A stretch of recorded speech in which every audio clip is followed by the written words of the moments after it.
ಮೊನ್ನೆ ಮೊನ್ನೆ ನಾವು ಮತ್ತೆ ಉಪ ಮುಖ್ಯಮಂತ್ರಿಗಳು ಚರ್ಚೆ ಮಾಡಿದಾಗ ಇದ್ರ ಬಗ್ಗೆ ಮುಖ್ಯಮಂತ್ರಿಯ ಅವರ ಸಮ್ಮುಖದಲ್ಲಿ ಒಂದು ಸಭೆ ಆಗಬೇಕು ಅಂತ ತೀರ್ಮಾನ ಆಗಿತ್ತು. ಅದು ಇವತ್ತು ನಡೆದಿದೆ ಬೆಳಿಗ್ಗೆ. ಸೊ ಎಲ್ಲ ಜಿಲ್ಲೆಗಳಲ್ಲೂ ಕೂಡ ಏನೇನಿದೆ ಅದು ಮೈಕ್ರೋ ಫೈನಾನ್ಸ್ ಅಂದರೆ ಇದು ಕಾನೂನಿನ ಚೌಕಟ್ಟಿನ ಹೊರಗೆ ನಡೀತಾ ಇದೆ, ಅದ್ರ ಬಗ್ಗೆ ಮಾಹಿತಿಯನ್ನು ಪಡೆದು ಅದಕ್ಕೆ ತಕ್ಕಂಗೆ ನಾವು ಕ್ರಮ ತಗೋಬೇಕು ಅಂದ್ಬಿಟ್ಟು ಅವತ್ತು ಮಾನ್ಯ ಉಪಮುಖ್ಯಮಂತ್ರಿಗಳು ಏನು ಒಂದು ರೂಪರೇಷೆ ಹಾಕಿದ್ದಾರೆ. ಇವತ್ತಿನ ತೀರ್ಮಾನಗಳು ಏನು ಸರ್ಕಾರದಿಂದ ಆಗಿದೆ ಅದನ್ನ ನಾವು ಜಿಲ್ಲಾ ಮಟ್ಟದಲ್ಲಿ ಕೂಡ ನಾವು ಅನುಷ್ಠಾನಕ್ಕೆ ತರ್ತೀವಿ.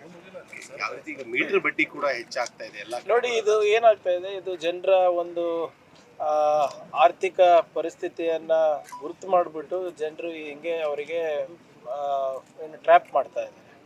ಸೊ ಇದನ್ನ ನಾವು ಬೇರೆ ಮಟ್ಟದಲ್ಲಿ ನಾವು ಟ್ಯಾಕಲ್ ಮಾಡಬೇಕು ಅಂದರೆ ಪ್ರತಿ ಹಳ್ಳಿನಲ್ಲಿ ಇಂಥವು ಯಾರ್ಯಾರು ಸಂಸ್ಥೆಗಳು ನಡೆಸ್ತಾ ಇದ್ದಾರೆ, ಅದು ಕೆಲವು ಕಡೆ ಅಂತೂ ಮೈಕ್ರೋ ಫೈನಾನ್ಸಿಂಗ್ ಅವರು ಅಧಿಕೃತವಾಗೂ ಮಾಡ್ತಾ ಇದ್ದಾರೆ, ಇನ್ನು ಕೆಲವು ಅನಧಿಕೃತವಾಗೂ ಮಾಡ್ತಾ ಇದ್ದಾರೆ. ಸೊ ಇದನ್ನ ಯಾವ ರೀತಿ ಟ್ಯಾಕಲ್ ಮಾಡಬೇಕು ನಾವೆಲ್ಲರೂ ಕೂತು ಇವತ್ತು ಏನು ನಮ್ಮ ಡಿಪಾರ್ಟ್ಮೆಂಟ್ ಆಫ್ ಹೋಮ್ ಇರ್ಬೋದು ಮತ್ತೆ ಕೋಆಪರೇಟಿವ್ ಡಿಪಾರ್ಟ್ಮೆಂಟ್ ಇರ್ಬೋದು ಕೂತು ಚರ್ಚೆ ಮಾಡಿ ಅದಕ್ಕೆ ಒಂದು ನೀಲಿ ನಕ್ಷೆ ಹಾಕ್ತೀವಿ. ಸರ್, ಗುಲ್ಬರ್ಗದಲ್ಲಿ ಎಲೆಕ್ಟ್ರಿಕಲ್ ವೈರ್ ಒಂದು ಕಾರ್ಪೊರೇಷನ್ ಇಂದ ಆಗಿರೋದು ಒಂದು ಡೆತ್ ಆಯ್ತು, ಇನ್ನೊಂದು ಜಸ್ಕಾಮ್ ಎಲೆಕ್ಟ್ರಿಕಲ್ ವೈರ್ ಒಂದು ಬಸ್ಸಿಗೆ ತಗಲಿ ಒಂದು ದೊಡ್ಡ ಅನಾಹುತನೇ ಆಗ್ಬೋದಿತ್ತು. ಅದು ಅದೃಷ್ಟವಶಾತ್ ಒಳ್ಳೇದಾಯ್ತ್ರಿ, ಆದ್ರೂ ಹೆಣ್ಮಗಳು ಬಹಳ ಸೀರಿಯಸ್ ಅದ. ಈಗ ಇದಾಗಲೇ ಹೋದ ಬಾರಿ ಕೂಡ ಇದ್ರ ಬಗ್ಗೆ ನಾವು ಚರ್ಚೆ ಮಾಡಿದ್ದೇವೆ. ಮತ್ತೆ ಎಲ್ಲ ವೈರ್ಸ್ ಥ್ರೂಔಟ್ ಡಿಸ್ಟ್ರಿಕ್ಟ್, ಬರೀ ಕಾರ್ಪೊರೇಷನ್ ಲಿಮಿಟ್ ಅಲ್ಲ, ಯಾವುದು ಡೂಬ್ತಾ ಇದೆ ಬಾಗ್ತಾ ಇದೆ ಅವೆಲ್ಲನೂ ಕೂಡ ಏನು ಟೆನ್ಸೈಲ್ ಡೆನ್ಸಿಟಿಯನ್ನು ಸರಿಪಡಿಸ್ಬಿಟ್ಟು ಅದು ಸ್ಟ್ರೀಟನ್ ಮಾಡಬೇಕು ಅಂತ ಆಗಲೇ ಆದೇಶ ನೀಡಿದೆ. ಅದನ್ನು ಕೂಡ ನಡೀತಾ ಇದೆ ಈಗಾಗಲೇ.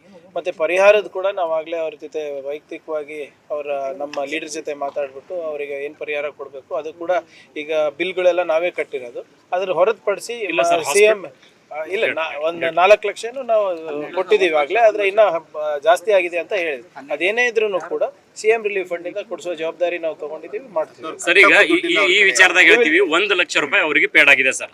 ಅದು ಬಿಟ್ಟರೆ ಹಾಸ್ಪಿಟಲ್ ಬಿಲ್ ಇದುವರೆಗೂ ಕಟ್ಟಿಲ್ಲ. ಹಾಸ್ಪಿಟಲ್ ನಿರಂತರ ಪ್ರೆಷರ್ ಅವ್ರ ಕುಟುಂಬದವ್ರ ಮೇಲೆ ನನ್ನ ಮಾಹಿತಿ ಪ್ರಕಾರ 9 ಲಕ್ಷ ಏನೋ ಬಿಲ್ ಆಗಿದೆ, 4 ಲಕ್ಷ ಏನೋ ಕೊಟ್ಟಿದ್ದೀವಿ ಅಂತ ಇದೆ. ಏನಿದ್ರು ಕೂಡ ವಿ ವಿಲ್ ಟೇಕ್ ಕೇರ್. ಅದನ್ನ ಮಾಡಿಸೋ ಜವಾಬ್ದಾರಿ ನಮ್ಮ ಸಂಸ್ಥೆಗಳದ್ದಾಗ್ತದೆ. ಅದನ್ನ ನಾನು ಮಾಡಿಸ್ತೀನಿ, ಹೆಚ್ಚಿನ ಮಾಹಿತಿ ಪಡೆದು ನಾನು ಮಾಡಿಸ್ತೀನಿ. ಬರೀ ಹಾಸ್ಪಿಟಲ್ ಬಿಲ್ ಅಷ್ಟೇ ಅಲ್ಲ ಸರ್, ಕುಟುಂಬನೂ ಬಹಳ ಸಂಕಷ್ಟದಲ್ಲಿ. ನೋಡಿ, ಫಸ್ಟ್ ಹಾಸ್ಪಿಟಲ್ ಅವ್ರ ಆರೋಗ್ಯ ಇಂಪಾರ್ಟೆಂಟ್ ಇದೆ. ಅವ್ರ ಹೊರಗೆ ಬಂದ್ಮೇಲೆ ಮಾನ್ಯ ಮುಖ್ಯಮಂತ್ರಿ ಪರಿಹಾರ ನಿಧಿಯಿಂದ ಎಷ್ಟಾಗುತ್ತೆ ಅದನ್ನ ನಾವು ಮಾಡಿಸ್ತೀವಿ. ನಾನು ಆಗ್ಲೇ ಅವರಿಗೆ ಮಾತು ಕೊಟ್ಟಿದ್ದೀನಿ, ನಾನು ಕೂಡ ಮಾಡಿಸ್ತೀನಿ.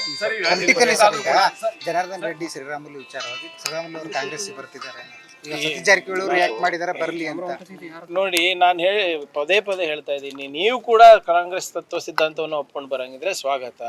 ಆದರೆ ಶ್ರೀರಾಮುಲು ಅವ್ರು ಬರ್ತಾ ಇದ್ದಾರೋ ಇಲ್ಲೋ ಅಂತ ನನಗೆ ಮಾಹಿತಿ ಇಲ್ಲ. ಅಧ್ಯಕ್ಷರು ಕೂಡ ಇದ್ರ ಬಗ್ಗೆ ಆಗಲೇ ಪ್ರತಿಕ್ರಿಯೆ ಕೊಟ್ಟ ಮೇಲೆ ಈಗ ನಮಗೆ ನಾನೇ ಏನು ಹೇಳೋದಿರ್ತದೆ ಹೆಚ್ಚಾಗಿ. ಸತೀಶ್ ಜಾರಕಿಹೊಳಿ ಅವರಿಗೆ ಪರ್ಯಾಯ ನಾಯಕತ್ವ ಕಾಂಗ್ರೆಸ್ನಲ್ಲಿ ಬೆಳೆಸಬೇಕು ಅಂತ ನೋಡಿ, ಸತೀಶ್ ಜಾರಕಿಹೊಳಿ ಅವರು ನಮ್ಮ ಪಕ್ಷದ ಉನ್ನತ ಮಟ್ಟದ ನಾಯಕರಿದ್ದಾರೆ, ಕಾರ್ಯಾಧ್ಯಕ್ಷರಾಗಿ ಕೆಲಸ ಮಾಡಿದ್ದಾರೆ, ಈಗ ಮಂತ್ರಿಗಳಾಗಿ 2-3 ಬಾರಿ ಕಾರ್ಯನಿರ್ವಹಿಸಿದ್ದಾರೆ. ಅವ್ರ ಸ್ಥಾನಮಾನನೇ ಬೇರೆ ಇದಿದೆ. ಈಗ ಇವತ್ತು ಬಂದವರು ನಾಳೆ ಬರೋರು ಇವ್ರಿಗೆ ಯಾರಿಗೂ ಹೋಲಿಕೆ ಮಾಡೋದು ಸರಿ ಇಲ್ಲ. ನಮ್ದಾದಂಥ ಲೆವೆಲ್ ಪ್ರಶ್ನೆ ಅಲ್ಲ, ನಮ್ಮಲ್ಲೇ ನಾಯಕತ್ವ ಬೆಳೆದಿದೆ ಅಲ್ಲ. ನಮ್ಮಲ್ಲಿ ನಾಯಕತ್ವದ ಕೊರತೆ ಇದ್ರೆ ಬೇರೆದು. ಯಾರ ಲೆವೆಲ್ಲು ಜನ ತೀರ್ಮಾನ ಮಾಡೋದು ನಾವಲ್ಲ. ಜನಾರ್ದನ್ ರೆಡ್ಡಿ ಅವರು ಜನಾರ್ದನ್ ರೆಡ್ಡಿ ಅವರು ಅವರಿಬ್ರು ಸ್ನೇಹಿತರೇ ಅಲ್ರಿ. ಗೇಟ್ ಕ್ಲೋಸ್ ಮಾಡಿದಾರ ಅಂತ ನಿಮ್ಮ ಇದರಲ್ಲೇ ಗೊತ್ತಾಗಿದೆ. ಎಲ್ಲೆಲ್ಲಿ ಓಪನ್ ಇತ್ತು ನಮಗೇನು ಗೊತ್ತು? ಓಪನ್ ಎಲ್ಲಿತ್ತು, ಕ್ಲೋಸ್ ಯಾರು ಮಾಡಿದ್ರು, ಗೋಡೆ ಯಾರು ಕಟ್ಟಿದ್ರು, ಯಾವಾಗ ಉಳಿಸ್ತಾರೆ, ನಮಗೇನು ಸಂಬಂಧ ಅದಕ್ಕೆ? ನೋಡಿ, ನಾನು ಪದೇ ಹೇಳ್ತಾ ಇದ್ದೀನಿ, ಇದನ್ನು ಮತ್ತೊಮ್ಮೆ ಪುನರುಚ್ಚರಿಸ್ತಾ ಇದ್ದೀನಿ. BJPಯ ಒಳ ಜಗಳಗಳಿಗೆ ನಮಗೆ ಅದಕ್ಕೆ ಸಂಬಂಧ ಇಲ್ಲ. ಅಲ್ಲಿ ನಾಯಕರು ಯಾರು ಆಗ್ತಾರೆ ಅದಕ್ಕೆ ಸಂಬಂಧ ಇಲ್ಲ. ಆದರೆ ಅಲ್ಲಿನ BJPಯ ಮುಖಂಡರು ಮತ್ತು ಶಾಸಕರು ಭಾಳ ಗಂಭೀರವಾದಂಥ ಆರೋಪ BJPಯವರ ಅಧ್ಯಕ್ಷರ ಮೇಲೆ ಮಾಡಿದ್ದಾರೆ. ಛೋಟಾ ಸಿಗ್ನೇಚರ್ ಹಾಕ್ತಾಯಿದ್ರು, ಭ್ರಷ್ಟಾಚಾರ ಮಾಡಿದ್ರು, ದಾಖಲೆ ಸುಳ್ಳು. ಅಂದರೆ ಒಬ್ಬ ಮುಖ್ಯಮಂತ್ರಿಯ ಸಿಗ್ನೇಚರನ್ನು ಇವ್ರು ನಕಲ್ ಮಾಡ್ತಾರೆ ಅಂದರೆ ಅದು ಫೋರ್ಜರಿ ಅಲ್ವಾ? ಯಾವುದೇ ವ್ಯಕ್ತಿ ಇರ್ಬೋದು, ಅವ್ರ ಸ್ವಂತ ಮಗನೇ ಇರ್ಬೋದು, ದಟ್ ಈಸ್ ಫೋರ್ಜರಿ ಅಲ್ವಾ? ಅದು ಯಾಕೆ ಗಂಭೀರವಾಗಿ ತಗೊತಾ ಇಲ್ಲ ಯಾರು?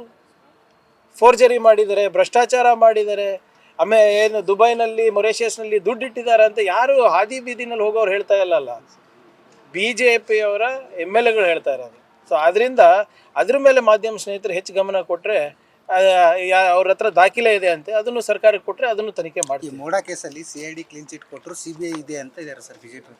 CBI ಅವ್ರ ಕೈನಲ್ಲೇ ಇದೆಲ್ಲ, ಅದು ಒಪ್ತೀವಲ್ಲ ನಾವು. ಅಲ್ಲ ಅದರಲ್ಲಿ ಆಗುತ್ತೆ ಅಂತ. ಅದೇ ಅವ್ರ ಕೈನಲ್ಲೇ ಇದೆ ಅಲ್ರಿ, ಅದು ಅವ್ರದ್ದೇ ಕೈಗೊಂಬೆ ಅಲ್ಲ. CBI, IT, ED, ಗವರ್ನರ್ ಕಚೇರಿ ಇವೆಲ್ಲ ಯಾರ ಕೈಗೊಂಬೆಗಳು? ಅಲ್ಲಿ ಏನು ಹೇಳ್ತಾರೆ ಅದು ಕೇಳ್ಕೊಂಡು ಅದರ ಆದೇಶ it is not an investigating agency, it's a implementing agency. ಅಲ್ಲಿ ಮೋದಿ ಅವರು ಶಾ ಅವ್ರು ಏನು ಹೇಳ್ತಾರೆ ಅದು ಇಂಪ್ಲಿಮೆಂಟ್ ಮಾಡೋದು ಅಷ್ಟೇ ಅವ್ರ ಕೆಲಸ, ಇನ್ವೆಸ್ಟಿಗೇಷನ್ ಮಾಡೋದು ಕೆಲಸ ಅಲ್ಲ ಅವ್ರದ್ದು.